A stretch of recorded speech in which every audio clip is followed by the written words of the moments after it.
Miss Green? She'd knock, not make a noise like a dustbin. Yes, it's the dustman. Good, show him in. Eh? I said show him in. I said it's the dustman. And I said show him in. Here, the professor wants to talk to you. Thanks, but I've left school and I'm going out to play. Here, don't you know there's a war on? You're telling me the muck you left out here looked like an air raid? Ah. That's just what I wanted to speak to you about, if you can spare a moment, Mr. Herring's the name, sir. Really? Very interesting. Come in, Mr. Herring. Funny, I once knew a parson named Haddock, a very dull preacher. We used to call him Dried Haddock. You know, it's amazing the names some people submit to. I once knew a Mr. Drinkbeer. Oh, that'll suit me, sir. But some names, well, you know, they're positively indelicate. That'll be Miss Green. Show her in. Where? Why, here, of course. I want her to meet Mr. Herring. Ah. Thank you very much, sir.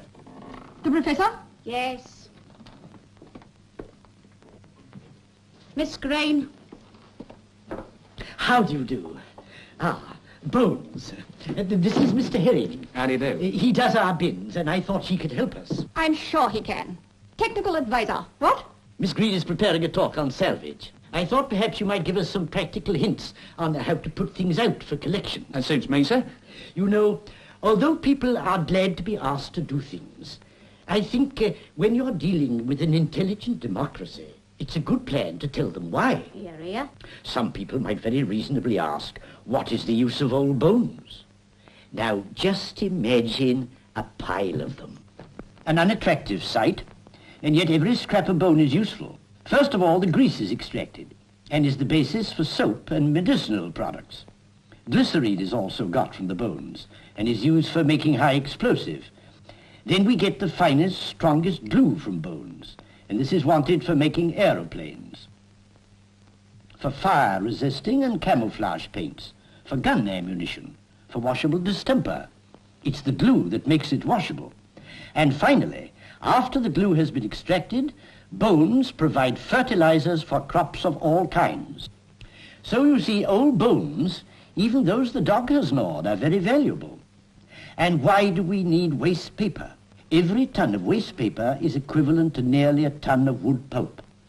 And from this we get more paper, new and clean, food cartons and packing cases for packing army equipment, rifles, tin helmets, anti-gas clothing, gas mask cases, gun ammunition containers, ammunition carriers for mortars, boxes for aeroplane cannon shells, cartridge wads. An old envelope will make one. From waste paper, we get all these things we need by the million. And the third thing we can sell from our dustbins is metals, scrap iron and steel and so on.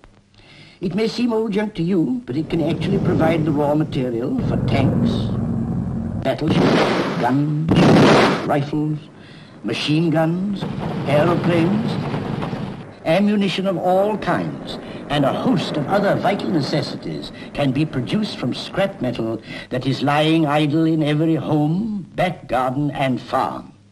Now, there in brief is why we need to collect every bit of waste paper, every piece of old bone, and every bit of scrap metal. It's a knockout. That's the idea. But the problem is, how can we help you, Mr. Herring? Oh, that's easy. You take paper and cardboard, for instance. Now, we want all kinds, except cellophane, greaseproof paper, tarred paper, and carbon paper. Dry and clean and done up in bundles. Well, what about these here? Yes. That's a nice-looking bundle.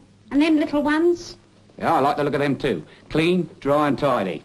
You know, it's easier to tie the bundles up if you sort the paper out according to size. And it helps you when you're collecting around the house. But you don't have to so long as they don't fall in pieces and the bits blow about. That's right. I say, you flatten out them cartons nice.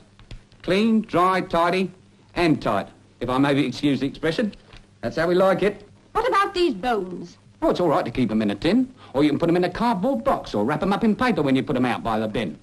But if you want your old tin back, mark it clear. Please don't take away. I see. Well, about metals. You want old aluminium, copper and brass, as well as old iron and steel? That's right. You can put them by the bin. They won't blow away. Or if you've got a dump at the end of the road, pop along and put them in there. Well, sir, and ladies, I thank you. Salvage with a smile. That's me. We're very grateful to you, Mr. Whiting. It's been a pleasure, Miss Brown.